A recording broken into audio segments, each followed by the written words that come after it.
BJP নেতা সুকান্ত মজুমদারকে গ্রেফতারের প্রতিবাদে উত্তাল লালবাজার। টায়ার জ্বালিয়ে বিক্ষোভ দেখানোর পর অবশেষে মিলল জামিন। শনিবার কসবা ল কলেজে নারী নির্যাতন কাণ্ডে প্রতিবাদ জানাতে গিয়ে পুলিশের সঙ্গে বচসায় জড়িয়ে পড়েন বিজেপি সভাপতি তথা কেন্দ্রীয় প্রতিমন্ত্রী সুকান্ত মজুমদার। এর জেরে তাকে গ্রেফতার করে পুলিশ। এই গ্রেফতারের প্রতিবাদে রবিবার সকালে লালবাজারের বাইরে টায়ার জ্বালিয়ে তীব্র বিক্ষোভ প্রদর্শন করেন বিজেপি কর্মীরা। তাদের মূল দাবি ছিল অবিলম্বে সুকান্ত মজুমদারকে মুক্তি দিতে হবে। সকাল 7:30 নাগাদ লালবাজার থেকে মুক্তি পান সুকান্ত মজুমদার। তার সঙ্গে সজল ঘোষ, তমগ্ন ঘোষ সহ আরও অনেক বিজেপি কর্মী সমর্থক ছাড়া পান। উল্লেখ্য, সুকান্ত মজুমদার 1 মাসের মধ্যে 4 বার গ্রেফতার হওয়ায় ক্ষোভ প্রকাশ করেন এবং রাতের মধ্যে মুক্তি পাওয়ার জন্য সই করতে অস্বীকার করেন। পরবর্তীতে 144 ধারা জারি থাকা সত্ত্বেও বিক্ষোভ প্রদর্শনের দায়ে সজল ঘোষকেও গ্রেফতার করা হয় শনিবার রাতেই। তমগ্ন ঘোষ এবং সজল ঘোষ সহ মোট 65 জনকে পুলিশ গ্রেফতার করেছিল শনিবার রাতে। যদিও শনিবার রাতেই 35 জনকে আবার মুক্তিও দেওয়া হয়। রবিবার সকালে আদালত বন্ধ থাকলেও বিশেষ অনুমতি নিয়ে 1 ঘন্টার জন্য খোলা হয় কোর্ট এবং সেখানেই সুকান্ত মজুমদার, সজল ঘোষ, তমগ্ন ঘোষ সহ একাধিক বিজেপি কর্মী সমর্থকদের জামিন মঞ্জুর হয় এবং সুকান্ত মজুমদারের ছাড়া পাওয়ার খুশিতে মেতে ওঠেন বিজেপি কর্মী সমর্থকেরা এবং মালা দিয়ে তাকে বরণ করে নেয় প্রত্যেকটি সমর্থকেরা। ছাড়া পাওয়ার পর সুকান্ত মজুমদার সংবাদ মাধ্যমের সামনে মুখোমুখি হয়ে কি জানালেন তাই শোনাবো আপনাদের।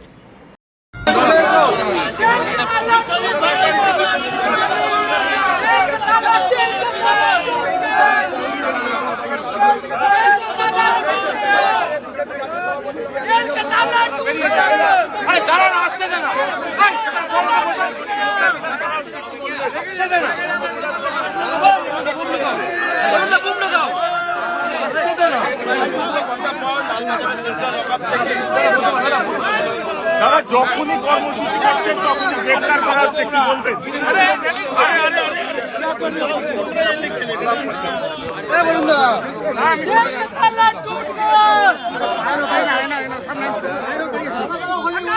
গণতন্ত্র বলে কিছু নেই। রাজ্য সরকার পুলিশের মধ্য দিয়ে গণতন্ত্রকে সম্পূর্ণভাবে ধ্বংস করে এই রাজ্যকে গণতন্ত্রের বদ্ধভূমিতে পরিণত করেছে। আমরা এর বিরুদ্ধে গোটা রাত প্রতিবাদ জানিয়েছি। আমরা প্রথম থেকেই বলেছিলাম যে আমরা বই করে অর্থাৎ পার্সোনাল বেল বন্ডে আমরা এই ধরনের পাশবিক অত্যাচার চালিয়েছে এবং যারা এই ধরনের পাশবিক অত্যাচার চালাতে পারে মনস্তাত্ত্বিক এক্সপার্টরা বলবে আপনাদেরকে এটা তাদের প্রথম কাজ নয়। এরকম বহু মেয়ে শারীরিক শোষণ এরা করেছে এবং সেই সমস্ত মেয়েরা হয়তো চক্ষু লজ্জার ভয়ে বা লোকলজ্জার ভয়ে বিষয়টি সামনে আনার মতো সাহস পায়। প্রত্যেকটি জেলায় জেলায় এই ধরনের কলেজের দাদাগিরি চলছে, ইলেকশন হয় না। আর সব থেকে অবাক লাগছে যে ছেলেটি সে বলেছিল যে পদ পেতে গেলে কম্প্রোমাইজ করতে হবে, তার কথা, তার প্রতি লয়াল থাকতে হবে। তো তৃণমূল ছাত্র পরিষদের একটি পদ, কলেজের পদ, ছাত্রী সেক্রেটারি বা সম্পাদক, তার জন্য যদি এই কম্প্রোমাইজ করতে হয় তাহলে তৃণমূল মাদার যে দল আছে তাতে পদ পেতে গেলে মহিলাদের কি ধরনের কম্প্রোমাইজ করতে হয়, এই প্রশ্নটা তো সবার আগে উঠে যাচ্ছে।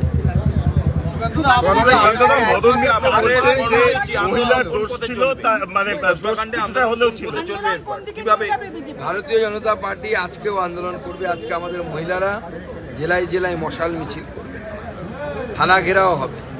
এই সমস্ত আন্দোলন আমরা চালাবো। আমরা আগামীকাল সমস্ত জেলায় জেলায় কোথাও এসপি অফিস, কোথাও থানা ঘেরাও, এই সমস্ত আন্দোলন হবে এবং তার সাথে ভবিষ্যতে আমাদের আন্দোলনের রূপরেখা আমরা ঘোষণা করব। আমরা ছেড়ে দেব না। মমতা বন্দ্যোপাধ্যায় যদি ভাবেন যে ওনার মৌরুষি পাট্টা হয়ে গেছে, ওনার জমিদারি হয়ে গেছে, এই জমিদারি আমরা চলতে দেব না। আজও আমরা শেষ পর্যন্ত আমাদের দাবিতে অনড় থেকেছি। পুলিশ বাধ্য হয়েছে আমাদের দাবি মানতে। আমরা বেল বন্ডে সই ছাড়া বেরিয়েছি এবং পুলিশ আমাদেরকে পরে বলেছে 5 আইন কেস দেওয়া হয়েছে, আপনারা বেরিয়ে যান। কিন্তু আমরা আমাদের শর্ত মতো বেরিয়েছি, আমরা আমাদের কথা মতো বেরিয়েছি। পুলিশকে আরও একবার ভারতীয় জনতা পার্টির দাবির সামনে মাথা নত করতে হলো। এইভাবে বারবার মাথা নত করতে হবে, আর তারপরে পশ্চিমবঙ্গের জনগণের সামনে এই সরকার 26-এ গতকাল পুলিশ যা করলো সেটা নিয়ে কি আপনারা আদালতে যাবেন? গতকাল পুলিশ যা করলো তার বিরুদ্ধে আদালতে যাবেন? প্রয়োজনে আমরা আদালতে যাবো, আমরা আইনজীবীদের সাথে কথা বলছি। এক মাসে 4 বার আপনাকে এইভাবে ডিটেন করা হলো, অ্যারেস্ট করা হলো। না, তার পরিপ্রেক্ষিতেই তো কালকের প্রতিবাদ। গোটা রাত আমরা বেঞ্চের উপর দাঁড়িয়ে এই প্রতিবাদটা করলাম কেন?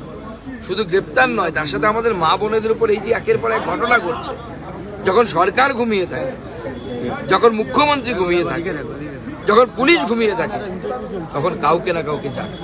সেই জাগার কাজটা আমরা শুরু করেছি। গোটা পশ্চিমবঙ্গবাসীর কাছে আবেদন থাকবে, আমরা সবাই মিলে আসুন, জাগি, রাত জাগি, তবে এই বাংলাকে বাঁচাতে পারবো, এই পশ্চিমবঙ্গকে বাঁচাতে পারবো, পশ্চিমবঙ্গের মা বোনেদেরকে বাঁচাতে পারবো। নচেত এই পশ্চিমবঙ্গের অবস্থা মাননীয় মুখ্যমন্ত্রীর নেতৃত্বে আরো খারাপের থেকে খারাপ।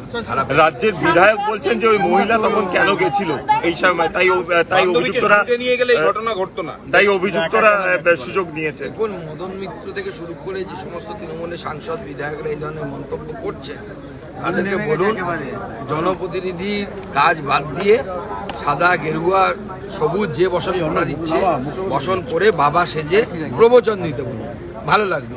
মহিলারা কি করবে, ছেলেরা কি ধরনের পুরুষ পরবে, কতখানি ঘোমটা দেবে বা বোরখা পরবে, এই সমস্ত ইয়ে দিতে বলুন, বাবা সেজে কাজে দেবে।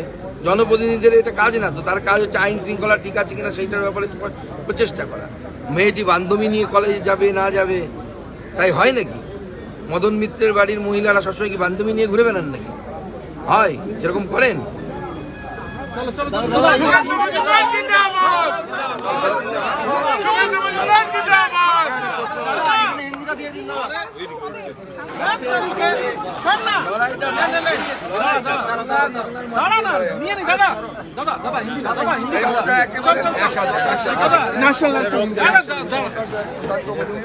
रात भर लाल बाजार में गिरफ्तार, क्या कहेंगे? प्रोटेस्ट करने पर रात भर आपको रखा गया। प्रोटेस्ट करने पर हमें जिस तरीके से गिरफ्तार किया गया, उसके बाद पुलिस हमें छोड़ने के लिए बोले थे, बेल बॉन्ड पे साइन किए। हमने इसका विरोध किया और पूरी रात लाल बाजार में हमने बिना साइन किए हमने रात वहाँ पे रहा, और हमारे साथ 32 कार्यकर्ता भारतीय जनता पार्टी के, वो भी पूरी रात लाल बाजार में रहे। और जब सरकार सोती है, जब पुलिस सोती है, तो किसी ना किसी को जागना पड़ता है। तो जगने का काम भारतीय जनता पार्टी ने शुरू किया है। हमारा निवेदन है पश्चिम बंगाल की माँ बहनों से, पश्चिम बंगाल की आम नागरिक से, हम पूरी रात ऐसे ही जगने की जरूरत आ पड़ी है बंगाल को बचाने। दादा, एक मदन मित्रा कह रहे हैं एक मंथ की महिला को वहाँ पर नहीं जाना चाहिए। एक मंथ में 4 बार गिरफ्तार करे, 10 बार गिरफ्तार करे, बंगाल के लिए अगर 1000 बार गिरफ्तार करने की जरूरत हो, होने की जरूरत हो, तो 1000 बार गिरफ्तार। बंगाल का जो लॉ एंड ऑर्डर है, क्या बोलेंगे सर? लॉ एंड ऑर्डर है कहाँ? आपको दिखाई दे रहा है? मुझे तो कहीं भी दिखाई नहीं देता। दूरबीन से भी देखता हूँ तो दिखता नहीं, कभी मैग्नीफाइंग ग्लास से भी देखता हूँ तो दिखता तो नहीं मुझे लगता है वो नवान्नों के किसी चेम्बर में, किसी तिजोरी में बंद होकर रह गया है। मदन मित्रा कह रहे हैं वहाँ पर महिला को नहीं जाना चाहिए था। मदन मित्र तय कर देंगे क्या ये कहाँ किसी को जाना चाहिए, कहाँ किसी को नहीं जाना चाहिए? ये आदमी, ये ऐसे जो आदमी मानसिकता के आदमी है, वो तो 1000 साल पहले इनको जन्म लेना चाहिए था। गलत समय पे आ गए टाइम मशीन से, फिर से टाइम मशीन ढूंढ के उनको वहाँ पे भेजना पड़ेगा। कल्याण बनर्जी कह रहे हैं कि कुछ पुरुष हैं जो इस तरह के काम करते हैं। देखिए, कल्याण बनर्जी की बात जितना कम करे उतनी अच्छा है। पार्टी उनको डिजोन करती है, वो पार्टी के ऊपर पार्टी को डिजोन करती है। आपस में उन लोगों की खिंचाता नहीं है, इसलिए बीच बीच में ऐसे बोलते रहते हैं। दादा, इस तरह से दूसरा स्टेप क्या होगा आपका? चलो हमारे साथ बात करने के लिए MP सुकांत मजूमदार है सर।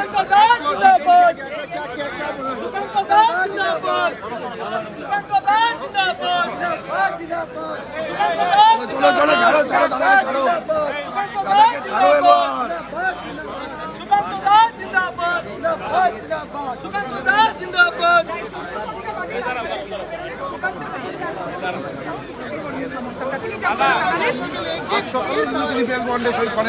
তিনি জানাচ্ছেন, তিনি বেরিয়েছেন, তিনি যে টার্মসে তারা যে কথা বলছে বলেছে। তার মধ্যে আমাদের রাজ্যের জেনারেল সেক্রেটারি জগন্নাথ চট্টোপাধ্যায় আমাদের 2 জেলা উত্তর জেলার সভাপতি, উত্তর কলকাতার সভাপতি অনন্য ঘোষ, দক্ষিণ কলকাতার সভাপতি অনুপম ভট্টাচার্য সহ 32 জন কার্যকর্তা আমরা জামিন নেব না আন্দোলন, অর্থাৎ জামিন প্রত্যাখ্যান আন্দোলন এই শুরু করলাম। এরপরে পশ্চিমবঙ্গের যেখানে ভারতীয় জনতা পার্টির কার্যকর্তারা এইভাবে গণতন্ত্রের জন্য আন্দোলন করতে গিয়ে যেখানে গ্রেপ্তার হবে, আমরা এই জামিন নেব না বা জামিন প্রত্যাখ্যান আন্দোলন করব। আমরা দেখতে চাই যে পুলিশের বেশি ক্ষমতা না বিজেপি কার্যকর্তাদের ক্ষমতা, কত জেল আছে আমরা পশ্চিমবঙ্গ পুলিশের সেটা দেখতে চাই। রাজ্যের একজন বিধায়ক তিনি বলছেন যে মহিলাটা ওখানে না যেতেই পারতো, এক্ষেত্রে তারও দোষ এড়ানো যায় না। দেখুন, মদন মিত্র, আমি আগে গোটা বিষয়টি বলিনি। গোটা রাত আমরা বসেছিলাম, আমাদের পুলিশের ছুঁচো গেলার মতো অবস্থা। প্রথমে আমাদেরকে বলা হয় যে সই করে জামিন নিন, আমরা প্রত্যাখ্যান করি। পুলিশ তারপরে বলে যে আপনারা সই না করতে হবে না, আপনারা চলে যান। অর্থাৎ আমাদেরকে কেন নিয়ে আসা হয়েছে কোনো তথ্য পুলিশ আমাদেরকে জানায়নি, তাদের কাছে নেও। অর্থাৎ তাদের কাছে তাদের আইনি কোনো জায়গাই ঠিক মতো ছিল না। শুধু তাই নয়, তার সাথে সাথে আমরা যখন বলি যে আমরা সই করব না এবং আমরা বলি যে কোর্টের সামনে আমাদেরকে পেশ করা হোক, আমরা কোর্টে গিয়ে বলবো, মহামান্য আদালতের কাছে বলবো যে পশ্চিমবঙ্গের পুলিশ যে সামান্য দুপা হাঁটার মতো গণতান্ত্রিক অধিকার আমাদের রাখতে চাইছে না, আমাদের দিতে চাইছে না, পুলিশ সেই সাহস দেখায়নি। পুলিশ বলেন যে না, আমরা আপনাদেরকে কোর্টে নিয়ে যেতে পারবো না, আপনারা চলে যান। প্রশ্ন, তাহলে পুলিশ আমাদেরকে নিয়ে এসে 4-5 ঘন্টা বসিয়ে রাখলো কেন? কোনো উত্তর পুলিশ আমাদেরকে দিতে পারে। পুলিশের বিভিন্ন অফিসাররা এসেছে, এমনকি এই সকালবেলাও তারা আমাদের কাছে বারবার এসে জিজ্ঞেস করছিলেন। ভোর 4টের সময় জিজ্ঞেস করেছেন।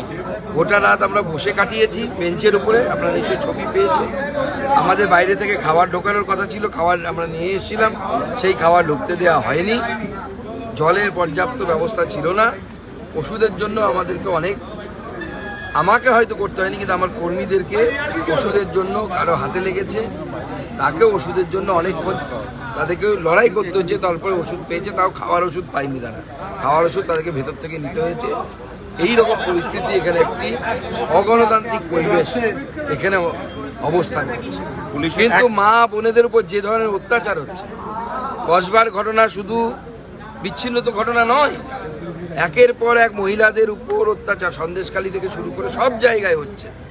এবং তারপরে 8 মাসের ব্যবধানে 2টি শিক্ষা প্রতিষ্ঠানের মধ্যে ভেতরে এই ধরনের রেপ, এবং একটিতে মার্ডার আর একটিতে রেপ বা গণধর্ষণের মতো ঘটনা ঘটল। কোথায় প্রশাসন? এরপরে একজন মুখ্যমন্ত্রী মুখ দেখাতে পারেন, তিনি সামনে আসতে পারেন এবং দাবি করতে পারেন আমরা এগিয়ে বাংলা মডেল চালাচ্ছি। এটা এগিয়ে বাংলা মডেল? তার লজ্জা করে না মুখ্যমন্ত্রী? যে তার মতো মহিলা মুখ্যমন্ত্রী হওয়া সত্ত্বেও তার দলের পদ নিয়ে, তার দলের নেতাদের সাথে ছবি তুলে এই ছেলেটি বা এই ছেলেগুলো 3 জন যাদের নাম এসছে, তারা এই ধরনের পাশবিক অত্যাচার চালিয়েছে।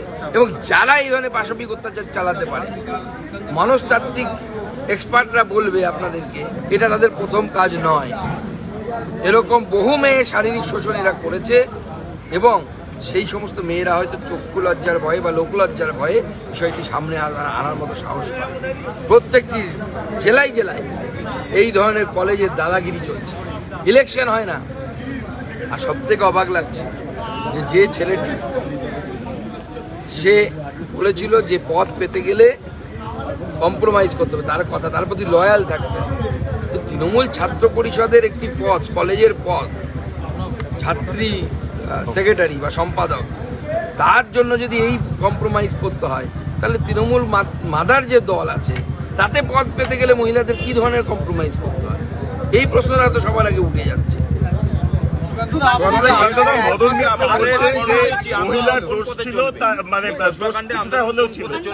কিভাবে ভারতীয় জনতা পার্টি আজকেও আন্দোলন করবে। আজকে আমাদের মহিলারা জেলায় জেলায় মশাল মিছিল করবে, থানা ঘেরাও হবে।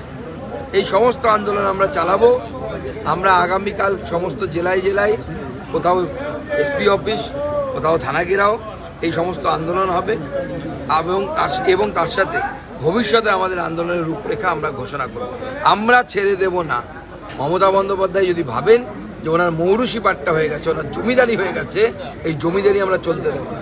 আজও আমরা শেষ পর্যন্ত আমাদের দাবিতে অনড় থেকেছি, পুলিশ বাধ্য হয়েছে আমাদের দাবি মানতে, আমরা বেল বন্ডে সই ছাড়া বেরিয়েছি এবং পুলিশ আমাদেরকে পরে বলেছে 5 আইন কেস দেওয়া হয়েছে, আপনারা বেরিয়ে যান। কিন্তু আমরা আমাদের শর্ত মতো বেরিয়েছি, আমরা আমাদের কথা মতো বেরিয়েছি। পুলিশকে আরও একবার ভারতীয় জনতা পার্টির দাবির সামনে মাথা নত করতে হলো। এইভাবে বারবার মাথা নত করতে হবে, আর তারপরে পশ্চিমবঙ্গের জনগণের সামনে এই সরকার 26-এ গতকাল পুলিশ যা করলো সেটা নিয়ে কি আপনারা আদালতে যাবেন? গতকাল পুলিশ যা করলো তার বিরুদ্ধে আদালতে যাবেন? প্রয়োজন আমরা আদালতে যাব, আমরা আইনজীবীদের সাথে কথা বলছি। এক মাসে 4 বার আপনাকে এইভাবে ডিটেন করা হলো, অ্যারেস্ট করা হলো। না, তার পরিপ্রেক্ষিতেই তো কালকের প্রতিবাদ। গোটা রাত আমরা বেঞ্চের উপর দাঁড়িয়ে এই প্রতিবাদটা করলাম কেন? শুধু গ্রেপ্তার নয়, তার সাথে আমাদের মা বোনেদের উপর এই যে একের পর এক ঘটনা ঘটছে, যখন সরকার ঘুমিয়ে থাকে, যখন মুখ্যমন্ত্রী ঘুমিয়ে থাকে, যখন পুলিশ ঘুমিয়ে থাকে, তখন কাউকে না কাউকে জাগতে হবে। সেই জাগার কাজটা আমরা শুরু করেছি। গোটা পশ্চিমবঙ্গবাসীর কাছে আবেদন থাকবে, আমরা সবাই মিলে আসুন, জাগি, রাত জাগি, তবে এই বাংলাকে বাঁচাতে পারবো, এই পশ্চিমবঙ্গকে বাঁচাতে পারবো, পশ্চিমবঙ্গের মা বোনেদেরকে বাঁচাতে পারবো। নচেত এই পশ্চিমবঙ্গের অবস্থা মাননীয় মুখ্যমন্ত্রীর নেতৃত্বে আরো খারাপের থেকে খারাপ। রাজ্যের বিধায়ক বলছেন যে ওই মহিলা তখন কেন গেছিল এই সময়, তাই অভিযুক্তরা নিয়ে গেলে এই ঘটনা ঘটতো না, তাই অভিযুক্তরা সুযোগ নিয়েছে। এখন মদন মিত্র থেকে শুরু করে যে সমস্ত তৃণমূলের সাংসদ বিধায়করা এই ধরনের মন্তব্য করছে, তাদেরকে বলুন জনপ্রতিনিধির কাজ বাদ দিয়ে সাদা, গেরুয়া, সবুজ যে বসন দিচ্ছে, বসন করে বাবা